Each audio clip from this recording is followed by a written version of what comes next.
تصور کریں کہ ایک انتہائی طاقتور بادشاہ جس کی فوجیں ناقابل تسخیر سمجھی جاتی ہیں، جس کا رعب پورے خطے پر حاوی ہے، وہ اچانک بیت اللہ یعنی کعبہ کو زمین بوس کرنے کے ارادے سے نکلتا ہے۔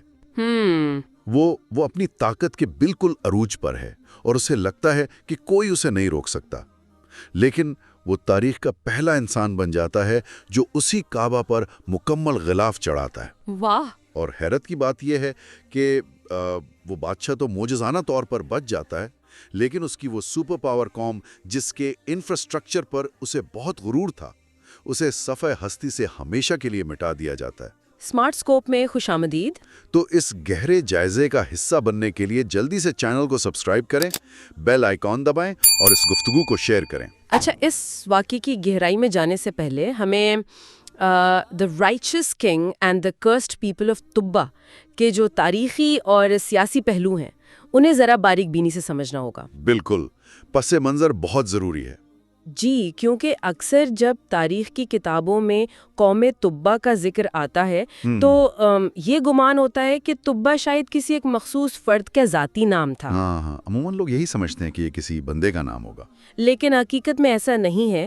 یہ قدیم یمن یعنی حمیر کے بادشاہوں کا ایک باقاعدہ شاہی لقب اور ادارہ تھا، بالکل ویسے ہی جیسے قدیم مصر میں حکمرانوں کو فرعون کہا جاتا تھا۔ اچھا، اور روم کی عظیم سلطنت میں جیسے طاقتور بادشاہوں کو قیصر کہا جاتا تھا۔ بالکل صحیح، یہ بالکل اسی طرح کا ایک ٹائٹل تھا۔ تاریخ کا یہ رویہ بھی ہمیشہ سے بڑا دلچسپ رہا ہے کہ بعض اوقات طاقت کے مراکز اور القابات اتنے حاوی اور خوفناک ہو جاتے ہیں کہ اس کرسی پر بیٹھنے والے انسان کی انفرادی شناختی غائب ہو جاتی ہے۔ ہاں، لوگ عہدے کو ہی انسان سمجھنے لگتے ہیں۔ بالکل۔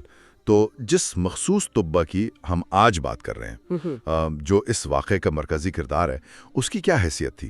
دیکھیں، اس بادشاہ کا اصل نام ابو قریب اسد تھا، اور یہ بات ذہن نشین رہے کہ وہ کوئی عام علاقائی یا کمزور حکمراں بالکل نہیں تھا۔ کافی طاقتور تھا، بے پناہ طاقتور، فاتح تھا۔ اس نے ایک ایسا عسکری اور سیاسی نظام قائم کیا تھا جس کا مقابلہ اس دور میں ناممکن تھا۔ اس کی سلطنت کا دائرہ جزیرہ نما عرب کی سرحدوں سے بھی آگے تک پھیلا ہوا تھا۔ یعنی وہ اس دور کی ایک مکمل سپر پاور تھا۔ بالکل۔ اس کی فوجوں میں بڑا سخت نظم و ضبط تھا، ان کے پاس بہترین ہتھیار تھے، یعنی ایک ایسا حکمراں جس کی مرضی اور اشارے کے بغیر اس پورے خطے کی سیاست کا ایک پتا بھی نہیں ہلتا تھا۔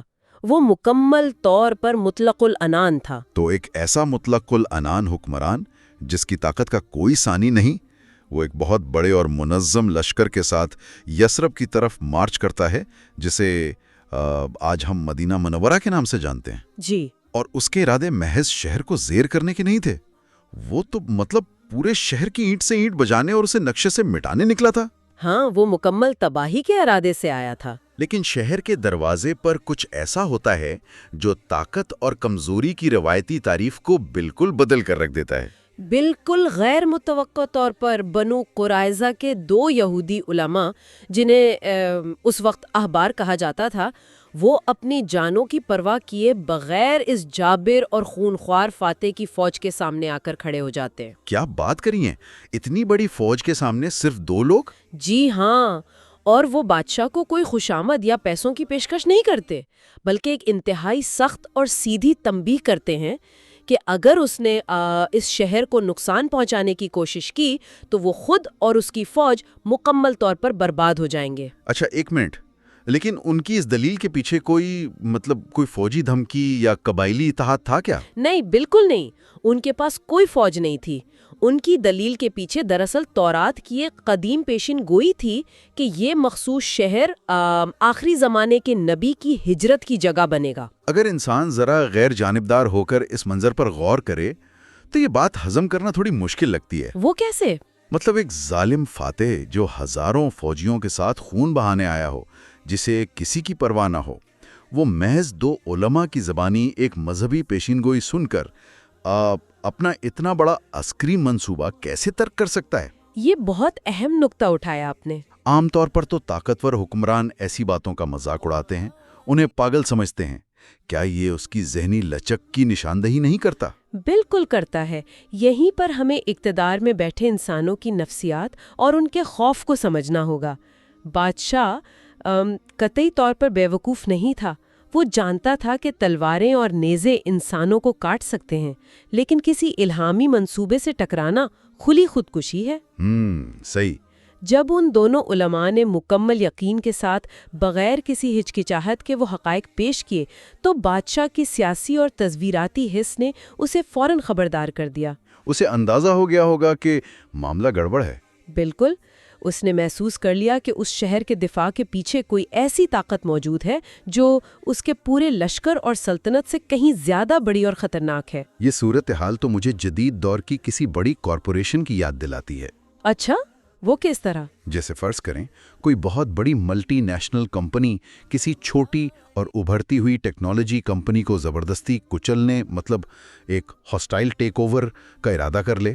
وہ اربوں ڈالر لے کر حملہ آور ہوں، ہاں، اور عین اس وقت اس بڑی کمپنی کے اپنے انٹیلیجنس ماہرین آ کر بورڈ کو بتائیں کہ جس چھوٹی کمپنی کو آج تباہ کرنے کا منصوبہ بنایا گیا ہے، مستقبل ہے سب سے بڑا انقلاب تو اسی سے نکلے گا۔ بالکل صحیح مثال دی آپ نے۔ تو ظاہر ہے ایک سمجھدار منتظم فوراً اپنی حکمت عملی بدل لے گا۔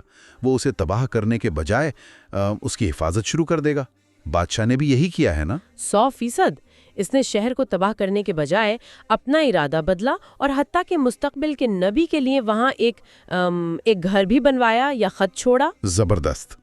تو یثرب کے مقام پر اتنی زبردست روحانی بصیرت دکھانے کے بعد اب بادشاہ کا لشکر مکہ کی طرف بڑھتا ہے۔ جی۔ اور حیران کن طور پر یہاں آ کر بادشاہ کی وہ ساری سمجھداری، مطلب جو اس نے کچھ دن پہلے مدینہ میں دکھائی تھی، وہ اپنے ہی مشیروں کی گندی سیاست کی بھیٹ چڑھ جاتی ہے۔ دیکھیں، مشیروں کا کردار تاریخ میں ہمیشہ سے بڑا خطرناک رہا ہے۔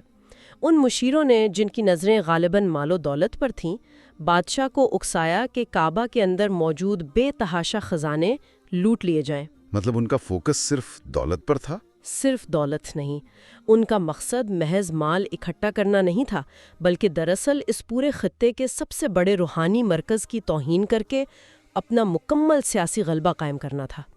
وہ چاہتے تھے کہ لوگوں کے دلوں سے اس گھر کی ہیبت نکل جائے۔ لیکن اس سے پہلے کہ فوج کا کوئی ایک سپاہی بھی، مطلب کوئی عملی قدم اٹھاتا، بادشاہ پر اچانک ایک شدید پراسرار بیماری کا حملہ ہوتا ہے۔ اور وہ حملہ اسے مکمل طور پر مفلوج کر کے رکھ دیتا ہے۔ واہ، ذرا اس لمحے کی نفسیات کا تصور کریں۔ بالکل، وہ شخص جو کل تک ہزاروں انسانوں کی زندگی اور موت کا فیصلہ انگلی کے اشارے سے کر رہا تھا، آج جب اٹھتا ہے تو وہ اپنا جسم ہلانے کے قابل بھی نہیں رہتا۔ کتنی بے بسی والی بات ہے۔ کوئی طبیب، کوئی دوا کام نہیں کر رہی تھی۔ قدیم ادوار میں جب میڈیکل سائنس جواب دے دیتی تو ایسی پراسرار بیماری کو محض جسمانی عارضہ نہیں سمجھا جاتا تھا۔ ہاں، اسے تو دیوتاؤں کا عذاب سمجھا جاتا ہوگا۔ جی، بادشاہ اسے مافوق الفطرت مداخلت سمجھ رہا تھا، اور انہی علماء نے اسے صاف لفظوں میں بتایا کہ یہ کوئی عام بیماری نہیں ہے، یہ اس گھر کے مالک کی ناراضگی کا نتیجہ ہے، کیونکہ اس نے بے حرمتی کا ارادہ کیا تھا۔ جب انسان غرور کے عروج پر ہوتا ہے تب قدرت اسے اس کی اصل کمزوری کا احساس دلاتی ہے۔ بالکل۔ آج کے دور میں بھی اگر ہم دیکھیں تو اگر کوئی شخص اپنے کیریئر یا طاقت کے نشے میں ہر چیز روندتا ہوا آگے بڑھ رہا ہو، اسے لگے کہ اسے کوئی نہیں پوچھ سکتا، صحیح بات ہے، تو اچانک کوئی چھوٹی سی بیماری یا کوئی حادثہ اسے بستر پر ڈال دیتا ہے۔ یہ صدمہ اس کے اندر ایک مورل ریسیٹ بٹن دبا دیتا ہے اور وہ اپنی زندگی کی سمت بدل لیتا ہے۔ بادشاہ کے ساتھ بھی یہی ہوا نا؟ بالکل یہی ہوا۔ بادشاہ کی اس بے بسی نے اس کے اندر کا سارا تکبر چکنا چور کر دیا۔ اس نے فوراً سچی توبہ کی اور حیرت انگیز طور پر وہ معجزانہ انداز میں شفایاب بھی ہو رہا۔ اور اس مورل ریسیٹ کا نتیجہ کتنا شاندار تھا کہ وہ تاریخ میں پہلی بار، مطلب وہ پہلا انسان بنا جس نے کعبہ پر مکمل غلاف یعنی کسوہ چڑھایا۔ جی ہاں، جس عمارت کو وہ تباہ کرنے آیا تھا اب اسی کا محافظ بن گیا۔ اس کے بعد تو بادشاہ طبہ کی زندگی ایک بالکل نئے رخ پر چل نکلی ہوگی۔ جی، کہانی آگے بڑھتی ہے۔ ہماری سورس کے مطابق اس نے پچھلے انبیاء کی جو اصل تعلیمات تھیں ان پر ایمان قبول کر لیا تھا۔ وہ ایک سچا موحد بن گیا۔ لیکن یہاں آ کر حیرت انگیز طور پر اس کی قوم نے، جنہیں ہمیری کہا جاتا تھا، انہوں نے بادشاہ کے اس راستے کو نہیں اپنایا، وہ اپنی جگہ مغرور ہی رہے۔ یہ تضاد واقعی حیران کن ہے۔ عموماً تو عوام اپنے طاقتور حکمرانوں کے مذہب اور طور طریقوں کی ہی پیروی کرتے ہیں۔ بالکل۔ اگر بادشاہ تبدیل ہو گیا تھا تو یہ قوم انہوں نے بت پرستی اور آگ کی پوجا کیوں نہیں چھوڑی؟ وہ کیوں بغاوت پر اتر آئے؟ اس کا جواب ان کے انفراسٹرکچر اور وسائل میں ہے۔ قوم حمیر کے پاس وسائل کی بہتات تھی۔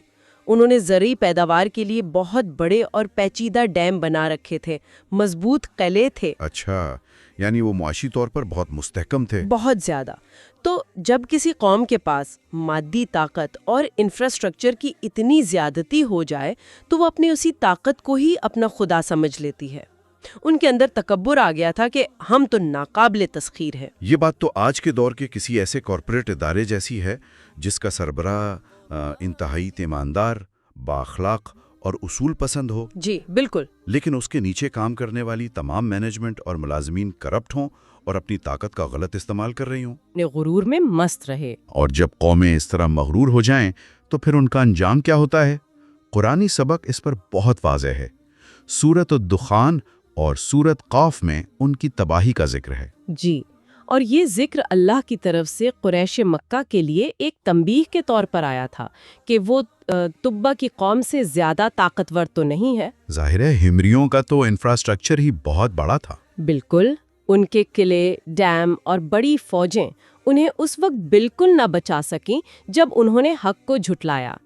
ان کا انجام ظاہر کرتا ہے کہ دنیاوی وسائل کی کوئی حیثیت نہیں ہوتی جب قدرت کا فیصلہ آ جائے۔ یہ جو غلط فہمی ہے نا، جو اکثر قوموں کو ہوتی ہے کہ وہ ناقابل تسخیر ہیں، یہ بہت مہلک ہے۔